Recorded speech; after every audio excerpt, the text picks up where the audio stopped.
Olá, você está no canal Os Federais do Ensino, Papo Trânsito, e o papo de hoje é sobre aquela regra que às vezes confunde, a obrigação de se manter na faixa. Sabe, aquela situação que sempre gera uma dúvida, mas que, no fundo, é super importante para a segurança de todo mundo. Então, vamos desvendar isso de uma vez por todas. Fica aí a pergunta: será que a regra da linha contínua é sempre absoluta? Não tem nenhuma exceção? É exatamente isso que a gente vai esclarecer hoje, olhando o que a lei diz, quais são os sinais que realmente importam e, claro, quando essa regra não se aplica. Beleza, então vamos direto ao ponto. Para a gente entender qualquer regra de trânsito, o melhor é começar pela fonte, né? Pela lei. Vamos ver o que o código diz sobre isso, porque entender a base de tudo é o primeiro passo para não cometer erros. Ok, esse é o texto oficial. Parece meio complicado, né? Mas, traduzindo para o nosso dia a dia, significa o seguinte: se tem uma placa ou uma pintura na pista mandando ficar na faixa, a ordem é obedecer. A única brecha que a lei dá é para uma situação de emergência de verdade. Agora, o ponto principal é: que sinalização é essa? A infração só existe se tiver uma ordem bem clara na via.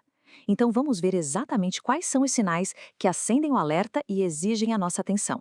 Vamos começar pela mais comum de todas, a famosa linha branca contínua. O nome técnico dela é LMS1, mas o que importa é o que ela significa. Ela serve para organizar o trânsito, separando faixas que vão na mesma direção.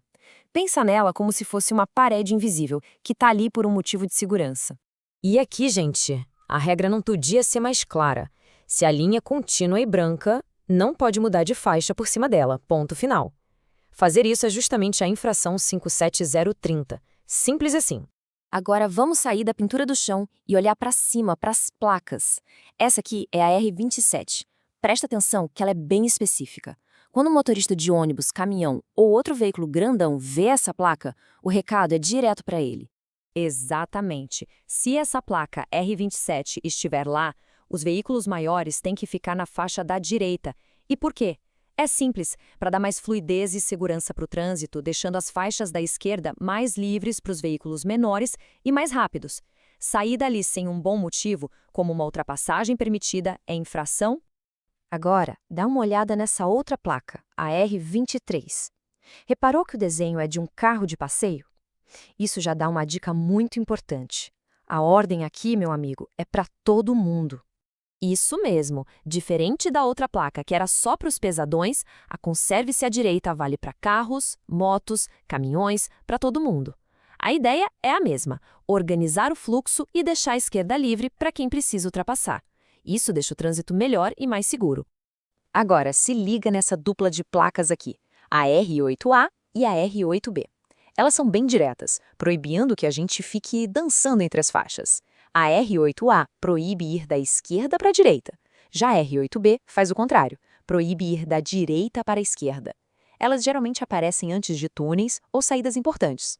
Resumindo, vi uma dessas placas na pista, quase sempre junto com uma linha contínua, a ordem é clara, não pode mudar de faixa naquele trecho. Desrespeitar isso é cair direitinho na infração que a gente está conversando. Mas, como a gente falou no começo, nem tudo no trânsito é preto no branco.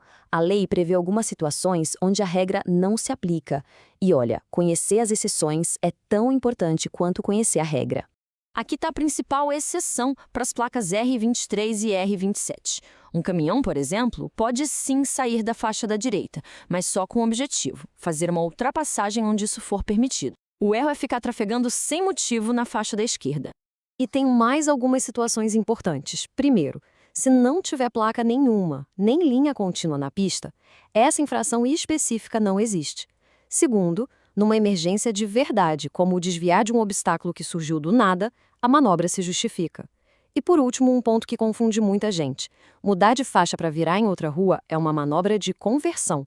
Isso tem outras regras e não se encaixa nessa infração 57030. Ok, já entendemos a regra, já vimos as exceções. Mas e aí, o que acontece com quem quebra a regra? Quais são as consequências na prática para o motorista? Vamos aos detalhes. A primeira consequência vai direto para o documento. Essa infração gera 4 pontos na Carteira Nacional de Habilitação. Pelo Código de Trânsito, essa é uma infração de natureza média. Não é das mais leves, mas também não é das mais graves. O problema é que o acúmulo de infrações médias pode levar à suspensão da CNH. Então é bom ficar esperto. E claro, além dos pontos, vem a consequência que dói no bolso. Por ser uma infração média, ela gera uma multa. O valor é definido pelo Código de Trânsito e pode ser reajustado de tempos em tempos. Chegando ao fim do nosso papo, vamos amarrar tudo o que a gente viu. O objetivo aqui é transformar essa informação em uma direção mais consciente e segura para todo mundo, né? Então, para a gente não esquecer, primeiro, leia as placas. Elas conversam com a gente o tempo todo. Segundo, encare as linhas contínuas como limites que não devem ser cruzados. Terceiro, lembre-se que se manter na faixa certa organiza o trânsito e previne acidentes. E a dica de ouro: bateu a dúvida, a opção mais segura é sempre se manter na sua faixa. No fim das contas, a regra é simples. É sobre respeito à sinalização. E isso vai muito além de só evitar uma multa. É sobre comunicação, sobre prever o que o outro vai fazer e, principalmente, sobre proteger vidas. Quando todo mundo fala a mesma língua no trânsito, tudo flui melhor e fica mais seguro para todo mundo. Federais do Ensino, um papo melhor para um mundo melhor. Produzido por J. Nascimento. Se você gostou deste conteúdo, deixe seu like e siga as nossas redes sociais, Federais do Ensino Papo de Trânsito, @gmail.com.